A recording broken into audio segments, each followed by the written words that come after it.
my favorite songs are slow and sad. I don't know what's wrong with me.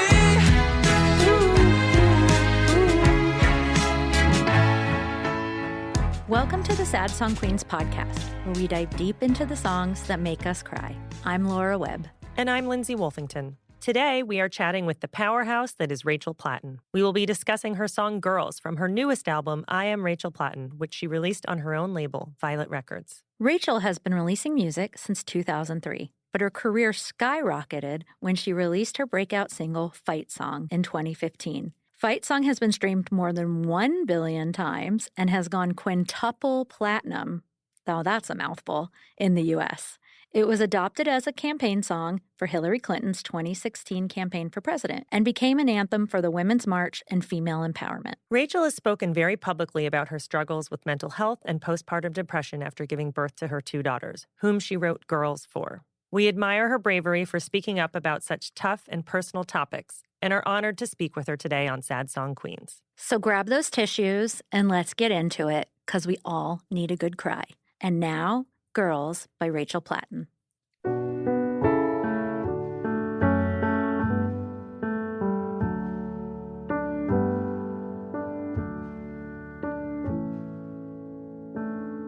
Hope you always know your worth, though I know that life can hurt. Hope you know that you can turn to each other. Hope you learn to trust your voice, make mistakes and make some noise. Hope you never lose your joy or your hunger. Girls, you were born to run, to reach the stars and chase the sun. Girls, you were wild and free. The wind is at your back, the world is at your feet. Sometimes life can feel unfair, broken hearts you can't repair. Sometimes you might be scared that no one gets you. It's not easy being brave when tears are falling down your face, but that's how you'll find your strength, so I'll let you. Girls, you were born to run, to reach the stars and chase the sun. Girls, you are wild and free. The wind is at your back, the world is at your feet. Someday friends might turn their backs, falling leaves might hide your path. You'll try hard, might come in last, yeah, but just around the corner. You'll move mountains, you'll make waves. You'll be fearless, you'll be brave. There'll be nothing you can't face. Hope you always know your worth, though I know that life can hurt. Hope you know that you can turn to each other. Hope the road ahead is clear, and I hope you know when I'm not here that you'll always have the love of your mother.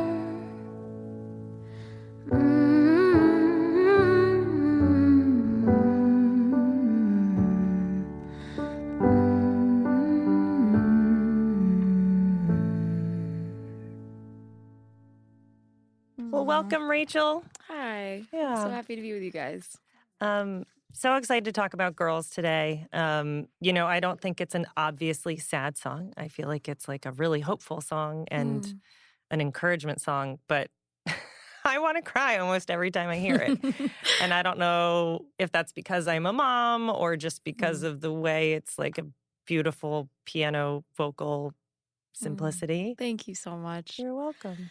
Listening to it with the idea of Sad Song Queens in mind just now, I was like, oh, it's poignant. It's like, it's deep. Yeah. And I think that there's a lot of surface these days. Right. And also a lot of beautiful depth that we don't get to always see from all the noise. But I think it's deep and it's real and authentic. And maybe it's like cutting to even though it's not sad, it's like very honest and and authentic. And I think we're craving that right now. Right. We talk a lot about authenticity coming across in performance and that being the thing that sometimes like gets you more than anything. Yeah. Just someone being human. And like someone, the connection of this person hearing it and connecting to you and bringing their own story in, right? Like, but yeah, I think the part that kills me is the line at the end about I might not always be here. I mean, that just, that you have the love of each other. I mean, that's just... And I think it's me too. Like that one gets me when I sing it too. Yeah, I mean, how does anybody not with any soul not? I mean, it makes me cry like thinking about it because I remember thinking about what I'd want to say to my daughters, and that I wouldn't always be there, and that makes me cry right now thinking about it. Yeah, like goodness, the whole idea of the song was, what do I want them to know that could be memorialized somewhere? That they could just know their mama wrote them a love letter at this moment in time, you know, like where we are now. And I think the idea that it's just kind of beautiful, that the idea that we want to leave a legacy as humans is kind of sweet and beautiful, and knowing that time is fleeting and that we're not always here and we don't always get to be with our kids or the ones we love. So, yeah. I also, my husband always says, it'll be really amazing for you to be able to show their therapist when they're older to just refute any, like, my mom messed me up. Like, no, she didn't. Listen to this song. Yeah, she didn't. She loved you hard. Yeah. And she wrote a song about it. They'll always have that too, which is so special. I mean, you know, they are so lucky to have that. For sure. It makes me want to cry. Yeah, no, they are. And I think that so many people could hopefully, the relationships with their mothers and sisters, like I think just to have that or just relate, like see some of that. And you know what? That was beautiful. When I listen back too, I realized like I wasn't just writing it for them. I was also writing it for myself and for my inner child and, you know, my little inner Rachie that really in the zeitgeist right now is like inner child healing. Totally. Right? I was like, okay, we're going there. Yeah, Let's do it. I've been doing a lot of it, so I think I was cognizant of that and like writing it to that. That makes me want to cry more. Yeah. Me like, too. Right? Yeah. Should we just cry? I know. Yeah. Let's talk. All We right, do. little We Rachie. definitely do. It's clear when you wrote this letter, like the things that you are telling them, maybe those were things that maybe you struggled, you know, like, or just that I wish like, I knew. And I'm crying. Oh boy. Is that what happens You on this win. podcast? You win. You get a prize. Yeah, I think this is number 5 where we've all cried, so it's okay. We're good. yes. It's about even. Welcome. I love crying though. So we do too. This is my new favorite place. Okay, good. Yes. Come on over. Can we, I know we're talking about the song, but let's just dive into that. Why do you like crying? Oh gosh. I just feel like it's a beautiful release. Yes. I've never been afraid of my emotions. And I think that when I keep them pent up, it's so brutal on my system. And crying for me is really just a way of releasing. I think I've tried to explain to people throughout my life who aren't criers like me. Right. Hi, you don't have to take responsibility or fix anything. I'm going to move through it. This is my way of getting through it. I just swing. That's kind of just my vibe. Yeah. Right. I'll be cool. I'll be cool in a second. Yeah. I have tools. Yeah. I have a therapist. I know Don't what you I'm doing. also feel like you, sometimes when I cry, I feel like, oh, I just took a nap. Like I'm just like refreshed. Totally. No, or they're like, Yes. the tears are sometimes like kind of cleansing, you know? Yes, Cathartic. totally. It's so good. Yeah, I mean the ones when you're like ugly crying and like Oh my God, I had your that this face- morning and I felt so crazy. I was like, what is with me? But I was moving through something and I really was feeling it and it was kind of deep and I'm not going to go into it, but I just allowed myself to go there. And then I went to my dance class and I felt incredible. Great. And then I called my best friend and I was like, I'm crazy. I'm like certifiable. I swing so big, but I feel so good. Right. I feel so good. I mean, it's probably healthier than what everybody else is doing. Yeah. I think so. Yeah. Or I'm just a big feeler. And, you And know, that's because I okay, think my too. husband, it's not like he's bottling up stuff. He just doesn't have No. those waves that are as big. Mine is the same. Yep. Right? Yeah. Yeah. My kids are are always like, "Oh my God, Mom's crying again." We went to Mine are gonna know. we went to Wicked Yeah. at the Pantages, and like that. Oh, it was At the so end, they were all good. like, I know. "Brr." I know. Yep. Crying. Yeah. It's like But how do can you not? Come on. I know. Yeah. She's I know. claiming her God I know. power. and Yes. she's- Ugh. Yeah. So true. Ugh. Yeah. And then she was better to like Better for it. Changed Oh for my the good. God, I loved And I know, also we're like, it was- maybe they need to be on. oh God, can yeah, you I imagine? know. You or guys, at least Stephen Schwartz or that'd be something. Yeah, I mean, epic, 'cause- epic. Yeah, I remember I looked immediately to the song credits. I was like, who wrote this? Oh, yeah. Divine Gravity. Who did this? Who did this masterpiece? Wow. So, yeah, yeah, I love crying.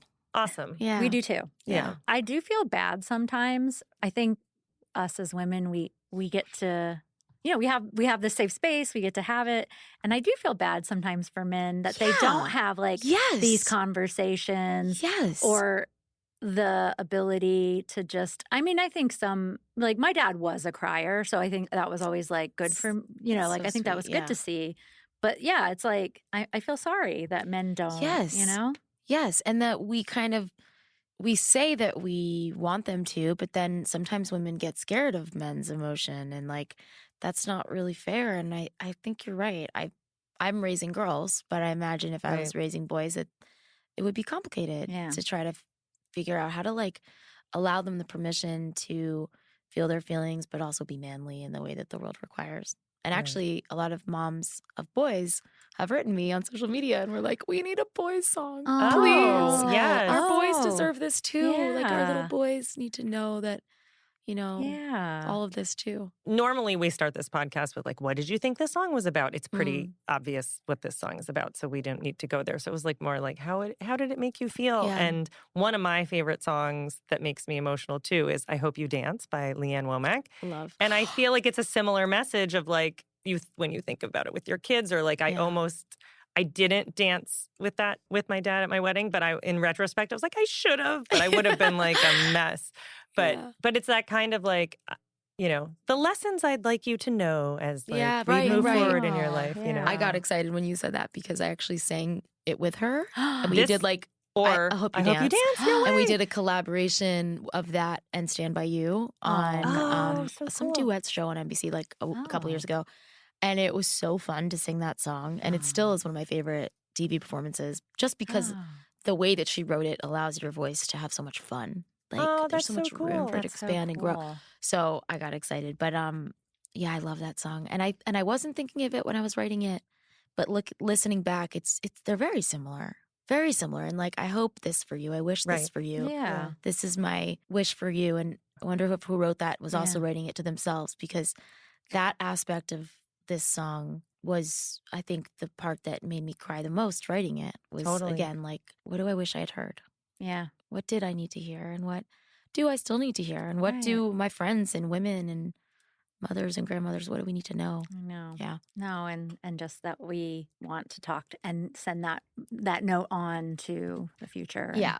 Talking a little bit about like the songwriting process, and we are not songwriters, but we listen to a lot of songs all day. Yeah. I thought it was interesting that like the notes, your chords are kind of like going up and up and up, which has this like feel of hopefulness. But then when you go to chase the sun in the chorus, you kind of go to like a darker chord. And Oh, did you realize interesting. you did that, or is there any like message behind that, or not really? No one's pointed that out to me.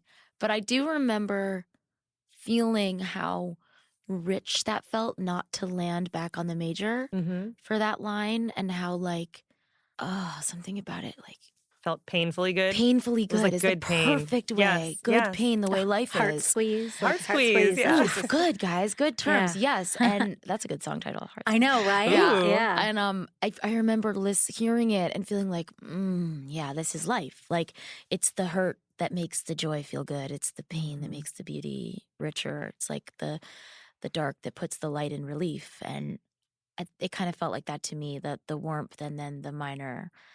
And I was writing it not intentionally in that way, but like it was calling to me to go to that chord there. Right. Yeah. Yeah. Good question. Well, and a lot of your lyrics are about that too. Like Mhm. scared that no one gets you. It's not easy being brave, but like you can do it. Like, yeah. It's Yeah. like, it's addressing, well, I really kind of have, as I've grown and gone through becoming a mother and mental health battles and stuff, I've really become allergic to like spiritually bypassing what's here, what's, the dark or the pain. And I did a lot of that in my life. And so I'm really allergic to that now. And I really don't like that in a song or in content of any sort. I really want someone to be honest with me. I actually can't suck at surface conversations. I'm will always go deep immediately. Agree. Just Yeah. like probably like not good at a dinner party. I'm like, who hurt you? I know. I know. I'm like, I just want to be one-on-one, maybe. Me too. And just be like, let's go deep. Yeah, like tell me about your trauma. Totally. Do you have a therapist? Wait, now, have you ever asked somebody, tell me about your trauma? No. Okay. Can you That would be imagine? amazing. Oh God. Yeah, I know. But I want to I know, desperately. I'm like, or what like- did you learn? But when you Yeah. say, how are you, you mean, how are you? yes. I'm like, how are you really? Yes. Yeah. Yeah.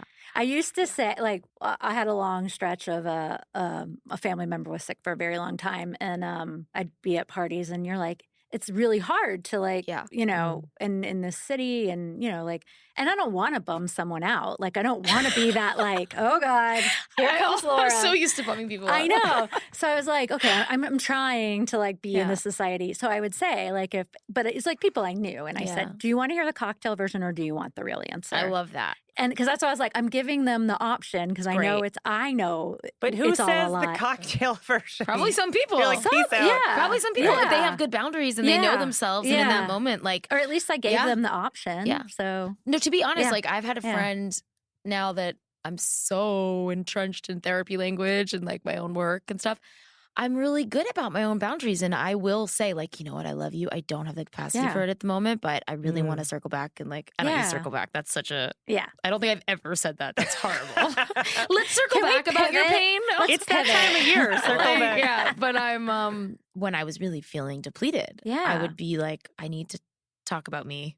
I'm really depressed. Yeah. But And for now and for real now I'm friends. full. Now I'm full and can like hold, Yeah. And for friends, like your good friends, if anyone Yeah. can't handle that, I mean, then that's like, yeah. you can just be like, I don't have the space Right. for Like, well, oh God, yeah. tell me the cocktail version. Yeah. Let's go get a drink and like yeah. Yeah. But and then to know that. But yeah, so I go deep and I like going deep. And so I think that I've now in my writing really always want to balance when I'm being hopeful. I want to balance it with what's real Right. and what's there. I don't want to just take you to a joyful place unless it's that song and that's required. Like on my album, my new album, I have a song called Give Me Something. And that's just a joyful, fun, happy, like 80s-ish kind of love song. So there was no need to like touch on pain in that. But in this song, it was very clear to me, I'm not going to only talk about the light and the sweet and the daisies and smell flowers. It's life. It's life, yeah. It was so clear. One of my notes about the song was also just, you're so clear how much you love your daughters. I just felt like, oh, they're so lucky to have a mom. Like, and they'll always have that. It Thanks. comes across and it's really beautiful. And yeah, I know they're young now, but like, I think that they will have that. And like, you can't even deny that. That's So really beautiful. That's Yeah. really sweet. Thank you. it comes across. So Oh. yeah. Thank you so much. Yeah. What do they think? They are really proud Aw. that they have a song. Okay. They're Aw. like, they know. Do they sing it? Yeah, they're cute. We haven't Aw. sung it as much recently because now they're into Chapel Row and More Than Mom, but no, it's fine. She's and, pretty like, cool. And Wicked, Yeah. and like Oh, we're okay, like, yeah. But there was but Sophie, my youngest, she rides hard for Mom. She's always like, "Can I listen to Rachel Platten?" She calls it that. She doesn't call it like Mom. But we'd sing it at bedtime sometimes, and they know it's their song. And my oldest especially is starting to be really proud. I can like tell that That's cool. she. And I think that it's exciting for her that people know who I am, and she's starting to learn that and realize Right. that that's like some kind of currency. And I wonder how that's Right. gonna go. Like, Mhm. but people will be like, "Oh, I know your mom wrote you that song," and I see Mm. her beam and feel really proud. So that's really cool. And they must have, I mean, even though I know they're so young, but like you at Macy's Thanksgiving Day Parade being like, this whole crowd of people and they're excited to My see mom's Mom. on TV. Yeah. Yeah. I wonder what that was like. Yeah. I don't think they knew the TV aspect because they just saw Really? me Yeah. in front Okay. of them. You know, like we didn't Yeah. watch it later on TV, But they knew you had an audience. they knew I had an audience. They knew people were cheering for me. Yeah. I have a friend, Amanda Ramirez now. She's in a band, Johnny Swim. Oh, Okay. yeah. She's one of my best friends, and her Oh. mom was Donna Summer. And so I get a lot of information from how does this work as a grown-up, Oh my God. How helpful. right? Yeah. Yes. Right? Yeah. She's like the perfect friend, not only because Yeah. she's so lovely and incredible, but because she has this insight. So Yeah. when I was first kind of moving through what I was moving through after the birth of my second baby, and I was feeling guilt and feeling, what is this going to do to them when I'm gone? And she's like, oh, well, I can tell you as a grown up. Wow. I feel nothing but so proud of my mom and understood. And I always felt really loved by her, even if she was away, and just really in awe of the fact that she could balance it. So That's so nice. Yeah. I feel like that mom guilt is so tough. And so you said you have a tour coming up. Yeah. Are you prepared? Do you feel like as they get older, it gets easier? What's that like for you? Oh, it's funny. I just this morning was kind of realizing, because we did yesterday a bunch of tour content and we were shooting. And so it was really kind of just hitting me. I've had such a really insane fall where I haven't had a minute to kind of process. And between being like full on mama and full on promoting an album, I really haven't had a minute to realize like what the spring was going to bring and what it was going to be like and how I was going to do it. So it was really just yesterday as we started to talk about the dates and promote it that I was starting to let it sink in. Like, what am I going to do? I actually don't know. TBD. Right. This will come out. I'll be doing it. Yes. When this comes out. So I'll figure it out. And but I don't know yet what it's going to look like. Will they go on tour with you? Yeah, I don't know. Because they're young enough. So I feel like the youngest could for school. Right. My oldest is in kindergarten, and I don't think they would love that. She's in public school, so I don't like. I know private kind of lets it pass a little more, but I think that public school is not like super down, and I don't know. But at the same time, it's kindergarten, so like, who cares? Right. What is she gonna not learn? Like, how long are you going the colors for? of the rainbow. Right. I'm gonna be gone for 2 months, but then with a 2.5 week break in between, like 2 kind of sections. So. I don't know. I feel like my husband, I think in his mind, thinks that they're going to be flying out and visiting on the weekends to where I am rather than have them on the bus and with us. Right. How do you feel about when they're in your like creative space? Because sometimes, like I'm here today, right? And my son had to walk home from school alone because I'm not there to pick him up today. He's 12. But he's 3. Like, you're like, but you know what? I saw in Asia buddy, that the 3-year-olds, they walk, they do put errands. a flag up. Did you see that? That's nuts. Yeah, it's insane. Yeah, that's really but cute. good for them. I know. But I kind of need my thing, and I need it to be separate from them. Do you feel that? Totally, 100%. Yeah. I love having my own thing. Right. And I love blending it when I've filled up my cup enough, like when my artist cup is full. I mean, there's also a lot of different parts to this career. There's, as you guys know more than anyone probably, there's the very inward-focused part where you're writing and creating. And that's a really different version of an artist than the outward promoting part, which is a different part than the touring part. And they're all different. So at different phases, blending that with parenting works more seamlessly than others. And like for the creative phase, for the writing phase, I'm often in my studio, and then it's really delicious to have them come visit when I need a break, you know, and then sometimes just the play kind of infuses into the play of the creativity of writing. So creative play is creative play in my mind, and like imagination begets more imagination. So I think that works. And then the promo stuff is actually harder, like having fittings at the house. It's cute to have them walk around in like high heels that are on the floor, but it's actually really hard on my team when like there's 2 little cuties, being like, "Mama, look at my dress up," and then I'm distracted, and it's it's hard. I'm learning how to do it. I don't know that I've nailed it. I'm like, I don't know that anyone has nailed it. I know. I think that's the hard part. We had a whole mom chat focused group about this, and I think it was my book or Matt Valley Moms Chat. Oh, good. Awesome. On WhatsApp. Great. And I think we were talking about this very thing. And a lot of moms of young babies were really defensive that there can't be separate selves. Like they were really like, no, it's all me. Like I'm just mom no matter if I'm momming here or momming there. And I'm like, oh, not me. Like I'm very much artist Rachel, and I put that hat on. And then I'm mom Rachel, and I put that hat on. And then I'm wife Rachel. Like they're actually pretty separate to me. And it's not like I ever forget being a mother. Of course not. It infuses into this conversation, into everything I do. Yeah.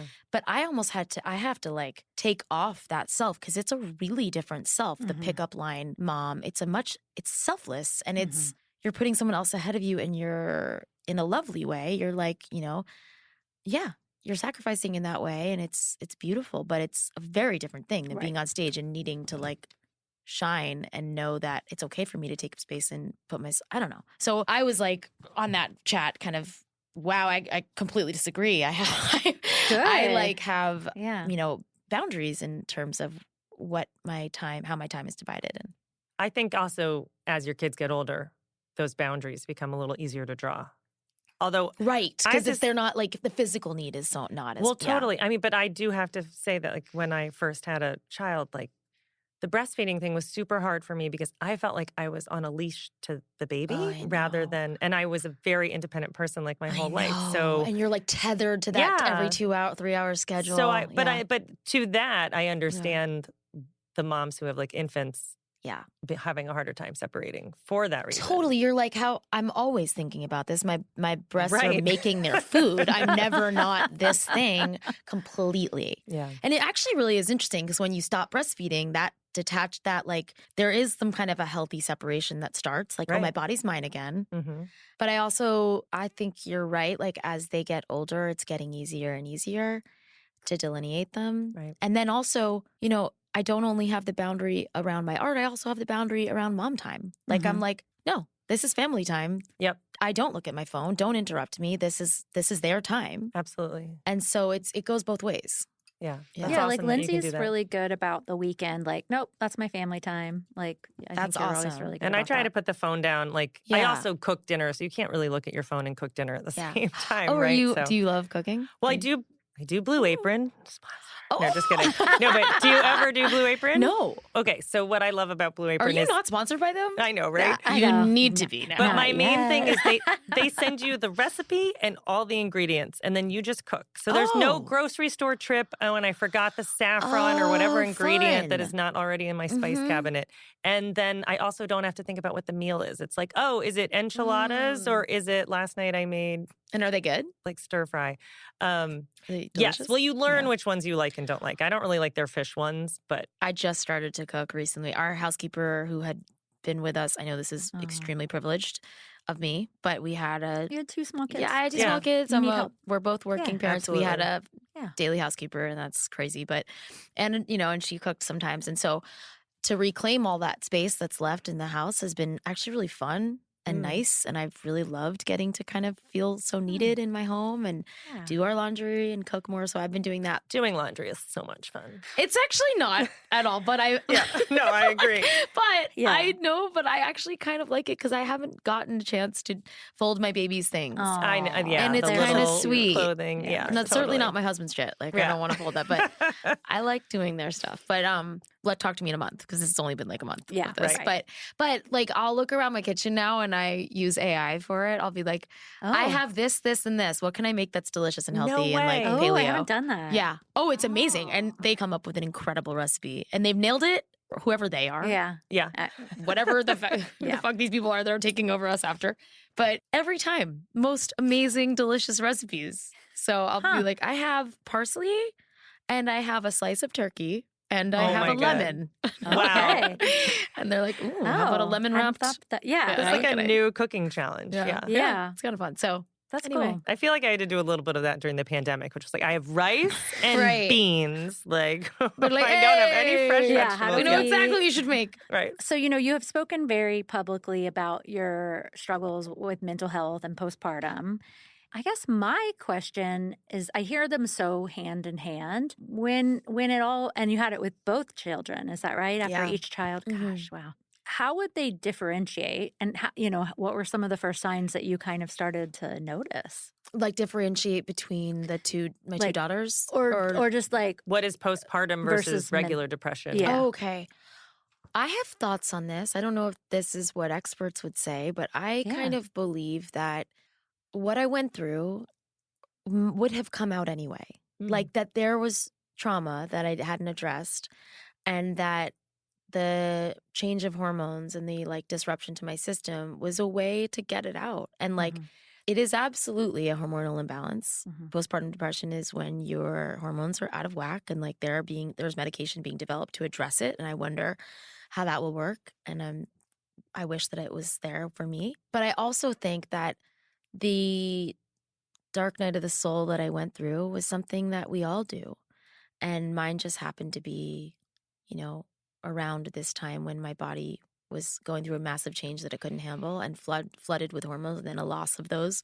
Mm-hmm. And I kind of feel like thank God that it happened. And I look back on the battle I went through now with a real sense of peace, and I'm able to make meaning out of it, and I'm able to be grateful for who I am now because of it. Mm-hmm. I love the version that I am. I love the woman that I am. I love this person that doesn't run away from the dark and doesn't run away from pain and has all these tools to face it and understand how to move through and let emotions move through me. And like, I love that ability. I feel really skilled in that way. I love the boundaries that I've learned. And I feel like I'm a way better mother and friend and artist because of it. And so I think they differ in the cause, like I think for a woman who gives birth, it's really just all of a sudden the progesterone and the cortisol and the stress hormones and the estrogen, it's all testosterone, it's all messed up in your body. And so there's like an actual cause of what's happening. Mm-hmm. But I also think that a mental health crisis is a mental health crisis. And like often the treatment is the same. And I went on an SSRI eventually and had an amazing team, therapist and psychiatrist, and I also found all of my own ways to heal with yoga and meditation and nature and dance and laughter and like journaling, like so much journaling. And so there are similarities and there are differences, and I'm not like certainly not an expert, but I think overall my big takeaway is like, thank God I went through that. It was a gift. Look at the music I got to make. Look at the woman I am now.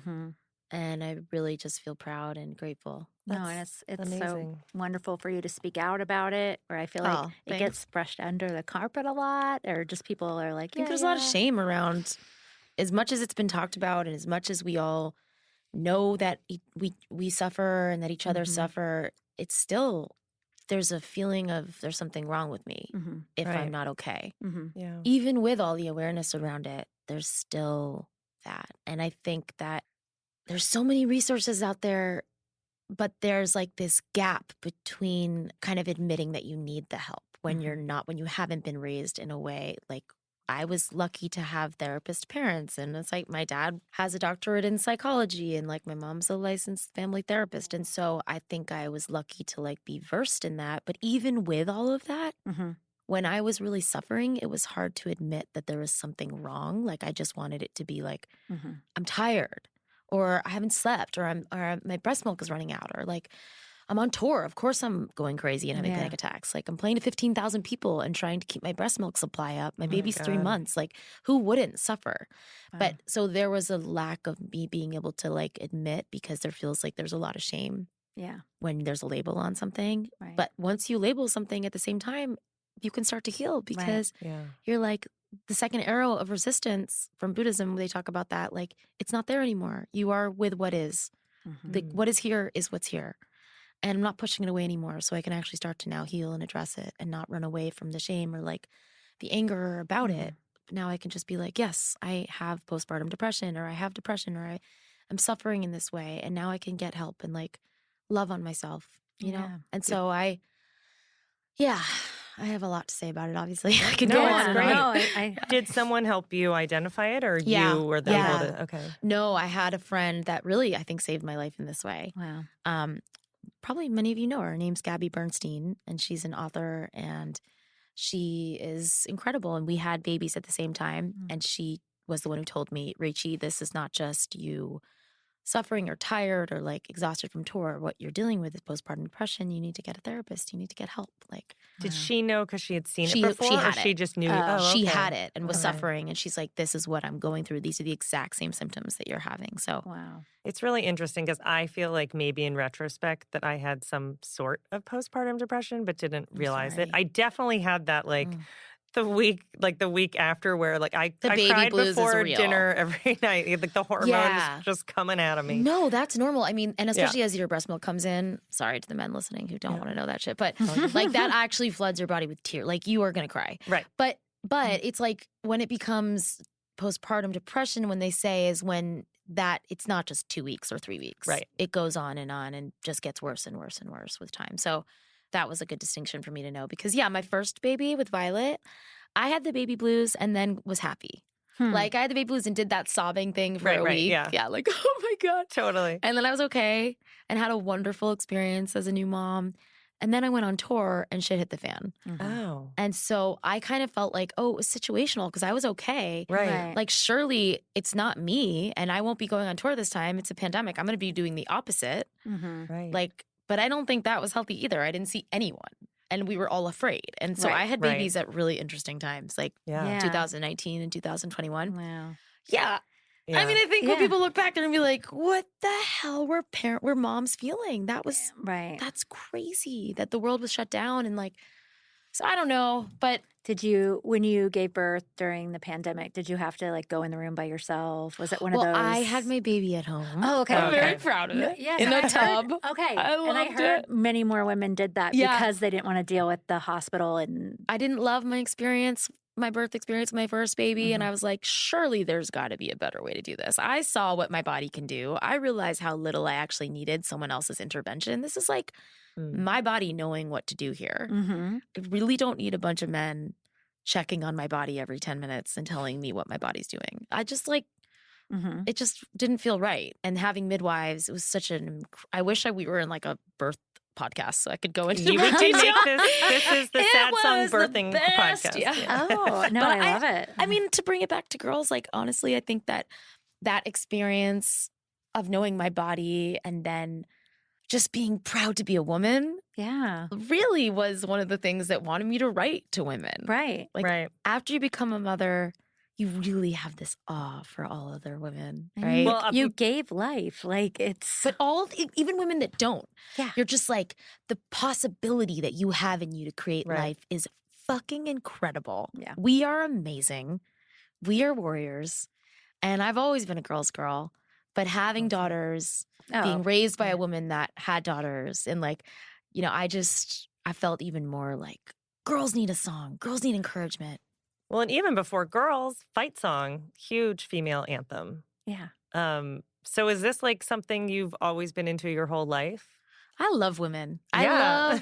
I love my friends. I love my girlfriends. I love being a woman's woman. I love not collecting. I love community. I love bringing us in community. I love vulnerability among women. I love taking my mask off with my friends. And like, I've always been that way in that sense of my mom's a real girl's girl. She went to a women's college and kind of raised us to always be on women's sides and like, you know, not compare ourselves in that way. She did a really amazing job at that, at like never letting my sister or I focus on the external stuff as much as focusing on the internal beauty. And like, I don't know, she just taught us. She taught us in that way. And I hope I teach my girls that. But I've always been like that. I love women. I think we're awesome. I agree. My mom always had like an awesome group of girlfriends who you know, were there and gave me a baby shower or a wedding shower, like, you know, or even just came over to all get their hair done together, it's the right? Sweetest. My mom had a spirituality group. I think she still has. It's been like 30 years long. Aww. And they're all different religions. They all believe different things. So they get together to talk about the deep stuff once a month. It's so beautiful. And she hosts it sometimes. And like, same, there's always been women around. Like a village around of women. I know. So and cool. I like come from very matriarchal, like my grandmothers on both sides were very like ruled the nest, but also just like really focused on female education. That's like dope. Prioritizing it. Yeah. Yes. I've just been, we're lucky. We really are. We're really lucky. Yeah. It's not as common as I. It really isn't. And I also think like in this industry, I mean, duh, everyone knows where I'm going to go. You're just not allowed to believe that there's space for all of you. Well, I was going to say just generally, you're so positive and upbeat and encouraging about women when sometimes that feels really hard. Yeah. Like women really sometimes have the short end of the stick. And I don't like, part of me is like, oh, is that just like a stereotype? But then like it comes up. Or that you're pitted against each other as like the competition. Ugh, like who's going to win at the not box office, but charts. Right. There's only room for one like singer-songwriter singing piano. No, there's not. Like if anything, and look, believe me, I've been victim to it too. Like when Fight Song was coming up, I remember her third album was brilliantly like 20, maybe her 21 one, or one of them was like crazy popular. Right. That was one with the hello on the other side. Yes. And Fight Song and that song were like doing that little thing the whole time. At the top. Yeah, at the top. And I remember people kind of like wanting me to be like, ooh, Adele. And I was like, what are you talking about? She's Like, Adele. it's Adele. Like, she's a goddess. Right. And you Totally. both, What are you talking? yeah. Yeah. And then I won an Emmy, and I remember I Amazing. happened cool. to beat Adele in that category. She's Adele. Amazing. Who gives a shit? Like, she cares. Right. But I remember my husband being like, oh yeah, took Adele down. I'm like, I'm sure it wasn't even a blip on her radar. But the fact that like my manager and my husband were jokingly doing that is so interesting. Yeah. Like, Yeah. there's not that. And I think it's because we're told that there's limited space. Yeah. But Yeah. it's a lie. Yeah. Because think about it. Like, okay, when you're listening to all women artists out there who might not believe us, if you're think about yourself. If you're listening to a new artist and you're in love with that and you find this person who has this new special sound, do you want less of that or do you want more of that on your More. playlist? I am Right. seeking more. Right. I'm like, ooh, I love that kind of song. Yeah. Let me now find 10 others to make a playlist so I can bop to that. Yeah. So think about it. There's Well, like, it just and, opens like, doors. This summer, like all the women were making the most interesting music. Yeah. And it was a plethora. And Yeah. it's like, see, they can Yes. all be their own thing, Right. which they are all Got their Right. own Taylor, things. Olivia, Right. Charlie, and now Charlie, Billy. Charlie, Charlie like, XCX. and they all And can be Rachel, I mean, in come their on. own. That's right. Yeah, No, that's kidding. next year, No, totally 2025. kidding. No. I'm just messing with you. But you all can be in your own lane. It Yeah, doesn't yeah, have to be, and Yeah. and nobody was like, this is too much. It's just too much. Yeah, we're over it. No. I think that the real thing that comes with wisdom and maturity in the industry is this exciting idea that, like, wait, if I'm making art to transcend the art form, to reach people outside of like the art form. And so my real goal is to just reach people in general, not to win a music popularity contest, but to broaden my reach. Because if my goal is to reach people, then I want to reach As many people as many people as possible. Yeah. Not only people who listen to, who are on TikTok or do this or who Right. vote for the Grammys. Like, I want to reach people wherever they are hurting and needing music and Yeah. needing connection. And Yeah. ask any young girl, my nieces included, and they are the biggest fans of yours. Like they all instantly, cute. they're very excited that I was interviewing you today. That's so sweet. They're 10 and Yeah. 11. I get really surprised that still young girls No. continue to discover Fight Song and Stand By You and like, No, Oh, their absolutely. faces lit up. They're like, oh, you're going to get to It's talk so to her." cute. And that's so amazing. It's like so that. cute. It's so great. And you're such a good role model for them. thanks. And it's, I mean, and I think moms are like, yes, this is what we want our daughters to be listening Totally, to, yeah. you know? Yeah. And I mean, the fact that you Oh. are making that and that it resonates. I had heard that both Fight Song and then Mercy from the new album too were written in really dark times of your life. Yeah. And it's so interesting because they're so hopeful. Was that like, Here you go again. see? It's a dichotomy. Yeah. So I was like, funny. I find that interesting, but you're giving Yeah. people so much hope. Was that like you were trying to pep yourself up maybe? Well, I try to understand this about myself. When I go, like, even Bad Thoughts, my song Bad Thoughts is on my new album. And Mhm. that's a song that was originally called Listen to This If You're Having a Panic Attack. And it was like, Wow. because I suffered with panic attacks and I was like, man, I'd love music therapy for it. I'd love to introduce breath work into a pop song and like show. And so the song has it. Oh. It has like, it's like There's instructions. cues. Yeah. Yeah. Oh, okay. It's like starts with breathe in, breathe out, and it cues you in a box breath. And then it's like a beautiful, sad pop song. So, but it weaves in this breath work throughout it. And like, but at the end, even of this sad song, there's hope. And I reach this really big chorus of I'm gonna be all right, I'm gonna be all right, I'm gonna be all right. And like, I think there's something about me that when I am going to those depths of pain, the act of reaching out and receiving communion with this source that's writing through me, that's bigger than me, is in effect giving me hope. Mhm. So I can't stay in a place of pain when I am writing a song because the catharsis Mhm. of releasing that pain and wailing is actually healing me. And so that's why they hold both. And I think that's the magic of what some of the songs of mine that impact the most have, which is the dark and the light. Mhm. And I think that's why they feel so good Mhm. Right. to belt, because it's not false spiritual bypassed positivity. Mhm. It's like this person is suffering but is determined to have this shred of hope, even if that little seed of hope is so tiny. And then it's almost like I feel like I'm reaching a hand back into the darkness and being like, come on, Mhm. come with me. And so I think the very act of writing the song in itself, it's hard. I can't stay completely in the pain because it's such a joyful, spiritual, holy act to commune with the creative, genius that comes through.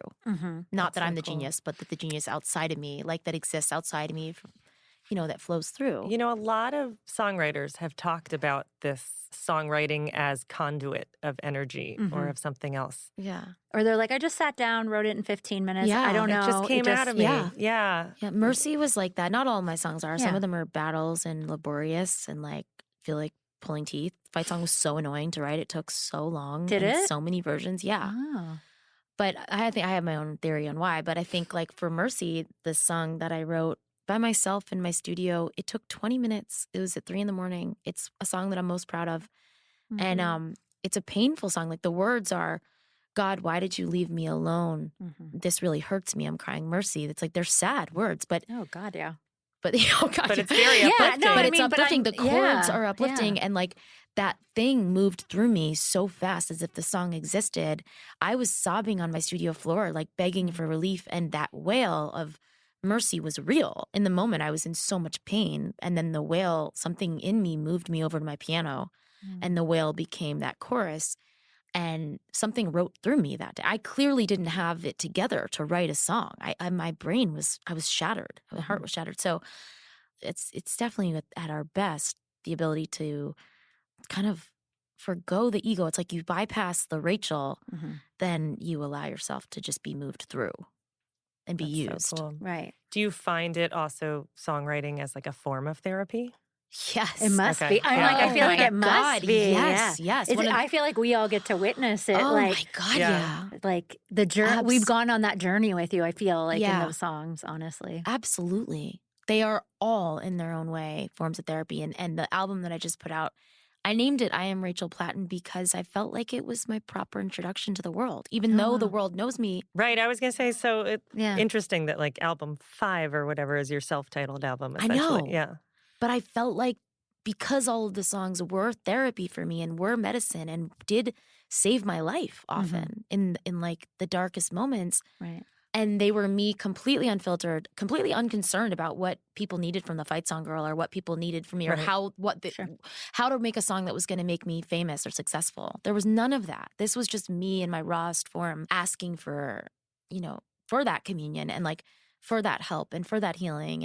And so to share it with the world was they're so personal and they're so raw and they're so vulnerable, these songs. And but they're also, some of them are anthemic and powerful and that. Absolutely. And they surprised me in that way. So to share it felt like I'm really finally introducing myself without anyone else's idea of who I am or my own. Great. And you released this yourself on your own label. I did. Boss lady. I did. Yeah. It was so How cool. was that? My husband's the president of the label. Okay. Ooh, I met the president of her label. Girl. Yeah, he is amazing. He's so smart and brilliant. He comes from a management consulting background and had a business degree and a law degree and a little dork. And he is really incredible at running it. And it's amazing to get to be in creative control of what I release and when and how. And it's really amazing after 20 years of being in the industry to realize, why didn't I always do this? Right. Well, you have to fund it yourself and you have to have the audience, but I guess. Yeah, but you're here now. Seems like you have both. Do you ever try to write a sad song? Yeah. And what, do you know what the formula that makes a sad song sad is? That's a great question. It's not that I try to write a sad song, but when I'm sad and I go to the piano, I write what I need in that moment. I write what is hurting in that moment. And the chords often are slower and they have that heart squeeze that you talked about, right? They're not major usually, even though Mercy is all major chords. Yeah. But I don't know why that one was like that. I didn't decide. That just got written. But so there's that heart squeeze to the thing. I usually think that there's an arpeggiation of some sort in the music. I often think, or there's some kind of the third chord is unexpected or dark in a way. I think the first two can be, or the second chord. I don't know. There's there's definitely a minor in there. And then I think there's a truth. I think the honesty is what the realness that we talked about really early on, the not hiding from what is there. Yeah. whether it's good or bad, I think that's also makes us cry. And like, yeah. What have other artists answered? I'm curious. Oh, we've had whole philosophical discussions. Dang. There's like no one answer. I Yeah. would say Yeah. vibe is the closest. Yeah. Performance. And Sometimes it's performance, just yeah. like Yeah. the way you're That's a good like, answer. I could tell you're laying on the floor with that bottle Right. of whatever, like, Right. or they just got up from that, bender. So I don't, Yeah. like sometimes that, and then lyrics. Yeah, well, and then sometimes it's a combination. Like sometimes the lyrics are sad, but the melody's happy. Like Mercy, which Right. is part of the reason I was like, oh, it's like almost too happy, even though it's like Right. obviously sad. Yeah. But Girls makes me Right, cry, it's too happy even for though the this lyrics yeah. are Yes. so positive. Yeah. The Right. chord and the vibe and Yeah. I know we had several to pick from, but Yeah. Yeah. we both have to agree, like, what moves us. Yeah. Like, that we're Well, I like, think that, I think you're right. I think Girls is, and you know what else Girls has in it that I think is like a secret sauce that makes you cry that I really haven't told anyone is that it's in 432. So, did you know that? this is but We've this just has come learned up this on the before. podcast. Yes. With another By guest. interviewing another artist who was like, which is the frequency of the universe. Yeah. Yeah. But what is Yeah. that? I was Okay, what is okay, that? Yeah. okay. All right. Yeah, tell I'm us, going to 'cause- explain it to the best of my ability. Okay. So before there was standard tuning, like all the organs and instruments and string instruments were tuned to whatever. Okay. So they were tuned to each other in like a band setting. But there was no standard tuning. So you could be like playing a concert in Austria and playing a concert in Paris, and the intonation, like playing an A, that note would be a different A. Does that make sense? Mhm. Okay. Then Joseph Gobler, is that his name? Okay. Around World War II. Oh, yeah. Something to do with Hitler, yada, yada, yada. Goebbels, yeah. So Okay. Goebbels, thank you. Yeah. They, for whatever reason, required a standardized tuning. Oh, because they're German and then they're everything's Something, right? Like something Perfectionist. happened with that. I'm not exactly sure why. You're going to have to look up I that know, part. I am curious about that. But they required that and standardized the tuning. Okay, so before there was awareness that 432, 528, 120, 130, I don't know what it is, 128 or something. I don't know them. Please correct me. There were these different frequencies that Gregorian monks knew were healing.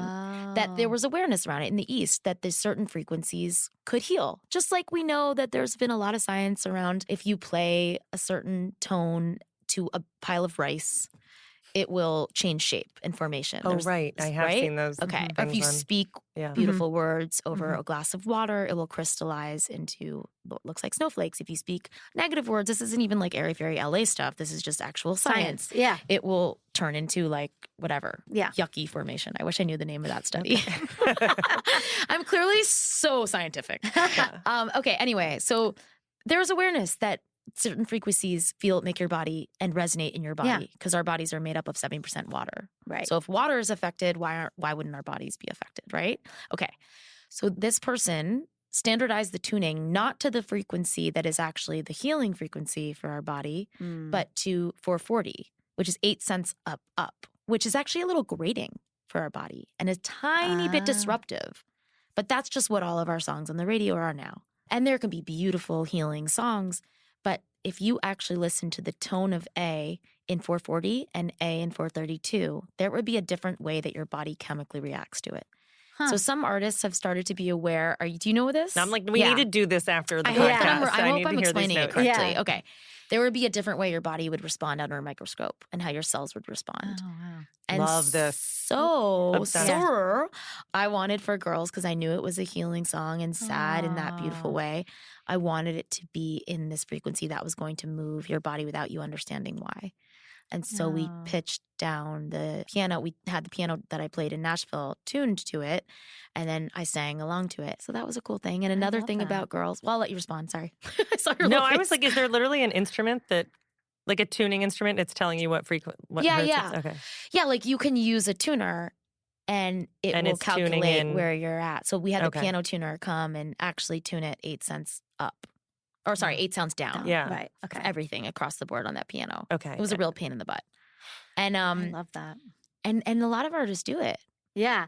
Like the 'cause, Beatles, all of their stuff was in 432. One of our artists that we had on, Morgan Harper-Jones, who's lovely Yeah. British singer-songwriter who we've used in a couple projects. And she was like, I'm doing it all. And then she realized after when they were mastering that she did 434. 434.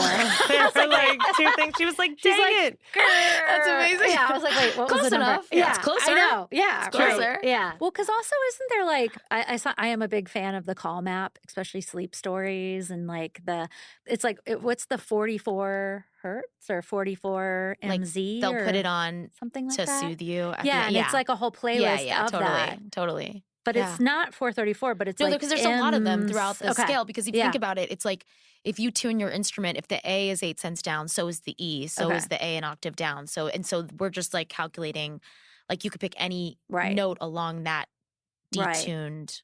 And maybe that one's for like pure relaxation because you're trying to like go they to sleep say or that they do something. different things. Like I don't really know enough about it, but I do know that 432 just feels good in my body, and it felt good to sing it. Yeah. And it sounds so tender and lovely and intimate. And, so you'll like listen to it again, listeners, and then listen to another song and just see if you can feel the difference in your body. Yeah. Or not mine, but choose any Well, other what artist. key is Girls in? D. Okay, so if we went and listened to another song that's in D, it would sound like a different key almost. Tricky because it starts in the 6 minor, so. Okay. Maybe we like to do a Spotify playlist after each episode.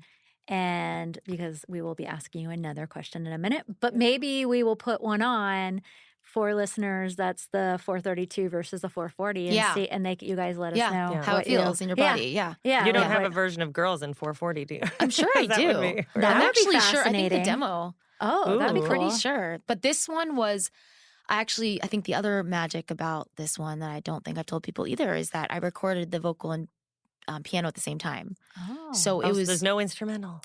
No, but there is because of AI. Right. Oh, right. Because AI is so amazing.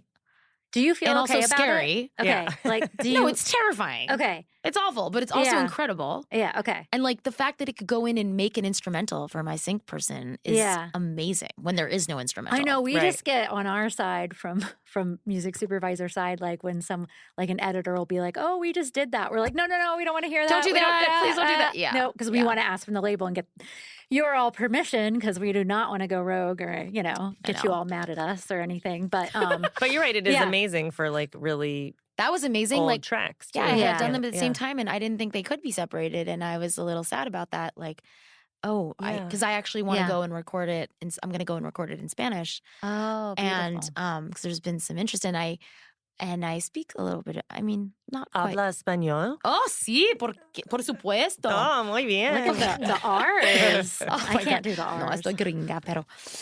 But I think that that was a gift that they could remove the vocal from it, so I'll take it. Yeah, and it cooks for me. And your performance playing them together gave another special sauce. Yeah, I think that there was like, and I had a picture of my daughters I was looking at, and it was midnight in Nashville, and I was the end of the session, and I was like, hey, can I just try to record this at the same time?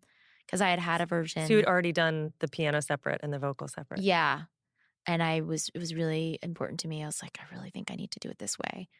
Because I had been performing it for a year before that, and I was seeing that it was moving audiences to tears, and I was like, how do I evoke that little special sauce? I don't know how to do this when I'm like concentrating on the vocal and not just feeling it in that way. And it's so simple. If you listen to the recording, we didn't add anything in after. We tried adding strings. Some Who's oohs. oohing? Just me. Okay. You're right. There's a couple oohs, and that's it. Yeah. Well, you mentioned, or I read that, like, did your sister help you finish the song or write it? So did she help with my sister, Melanie, she's so talented and so cute.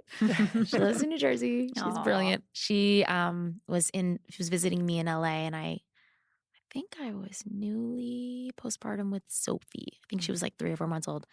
And I was writing it. I had been working on it. And Melanie will always identify those ones that just do that to you. She kind of has that sixth sense. And I had played it. I was like, well, I am kind of working on this one. And she made me refocus on it and was like, let's write it with our mom.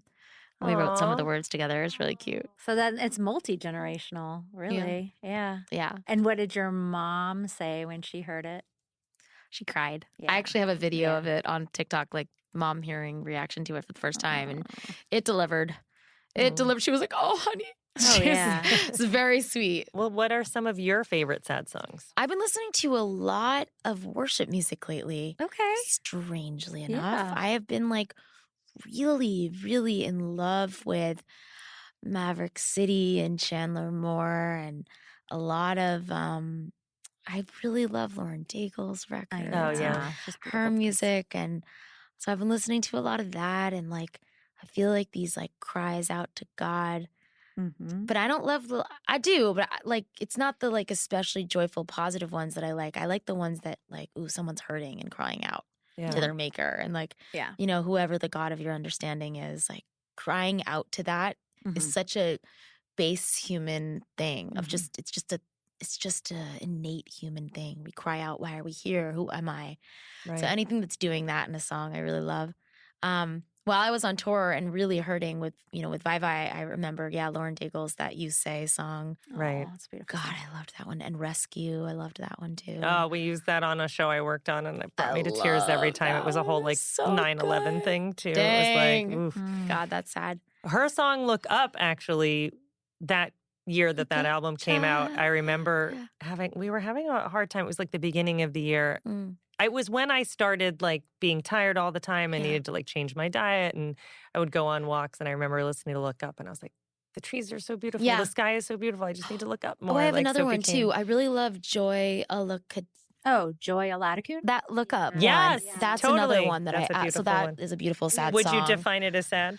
In a good way. Yeah, in a like hopeful it's sad. sad in a beautiful. It's sad, but it's hopeful. It's sad, like my Yes. kind of vibe. Yeah. Not kind of sad. Yeah. Yeah. Sad, but just beautiful. If you're sad, what do you listen to? If I'm sad, Like if you want to go there and you want to stay Yeah. in Feel. that feeling. Late at night by yourself or in Or your when you were car. young, Yeah. a lot of Jewel and Oh, okay. Tori Amos and Alanis Morissette Oh, yeah. Mhm. and Tracy Chapman, Indigo Girls. You're speaking our language. Like a lot of confessional singer-songwriter ballads kind of stuff in the early 2000s, late 90s, right? And like I remember really feeling moved, especially by Jewel, who's a friend of mine now, and like Oh, wow. it's really wild to Yeah. get to be like, dang, your music really informed me and like made me feel not alone. And she had a song called "I'm Sensitive" Mhm. off of her album. I think it was like "Who Will Save Your Soul," that album, or whatever that album was called. Mhm. And that song made me feel so seen and identified because it's like,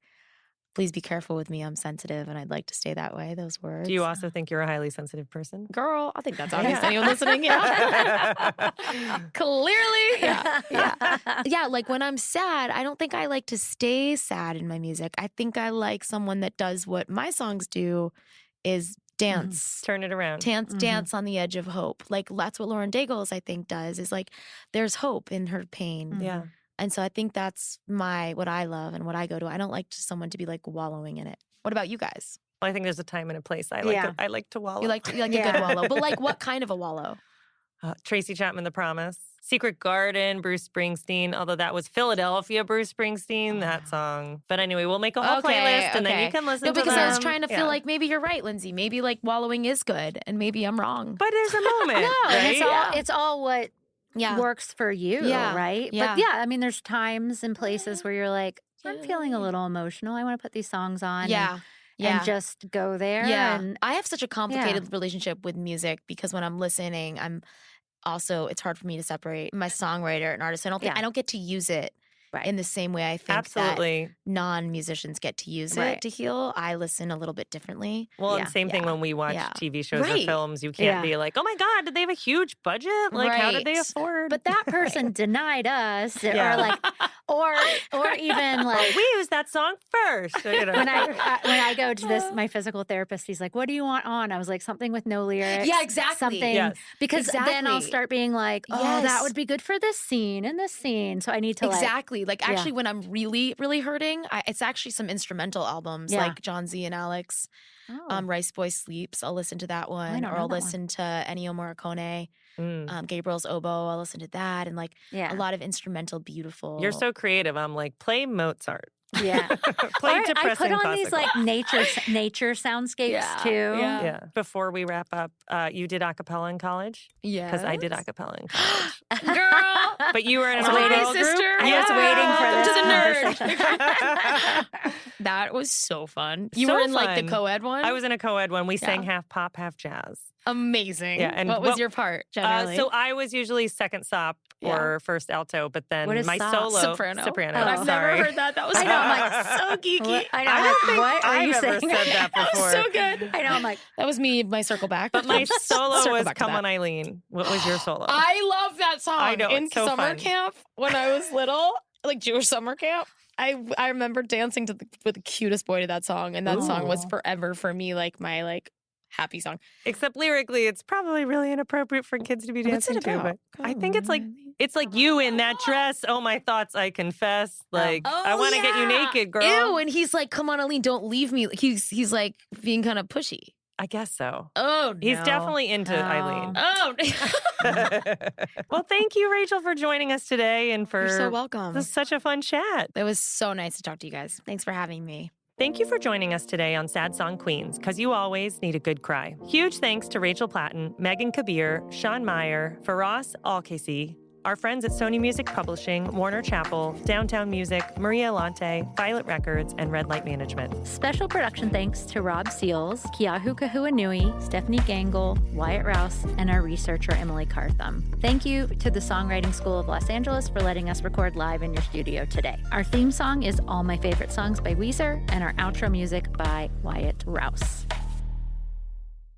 Hi, it's Lindsay from the Sad Song Queens podcast. You may have heard us allude to Rob or thank Rob Seals in the Songwriting School of Los Angeles at the end of our podcast. He has been so kind to let us record in his studio, and the Songwriting School is an awesome place. If you want to learn how to songwrite, record, or even information how to release or sync your song, there's a class for that. The Songwriting School of Los Angeles is devoted to the artistry and industry of songs. To learn more, go to the songwritingschool.com, where you can learn more or enroll in classes. Hi, it's Lindsay from the Sad Song Queens podcast. You may have heard us allude to Rob or thank Rob Seals in the Songwriting School of Los Angeles at the end of our podcast. He has been so kind to let us record in his studio, and the Songwriting School is an awesome place. If you want to learn how to songwrite, record, or even information how to release or sync your song, there's a class for that. The Songwriting School of Los Angeles is devoted to the artistry and industry of songs. To learn more, go to the songwritingschool.com, where you can learn more or enroll in classes.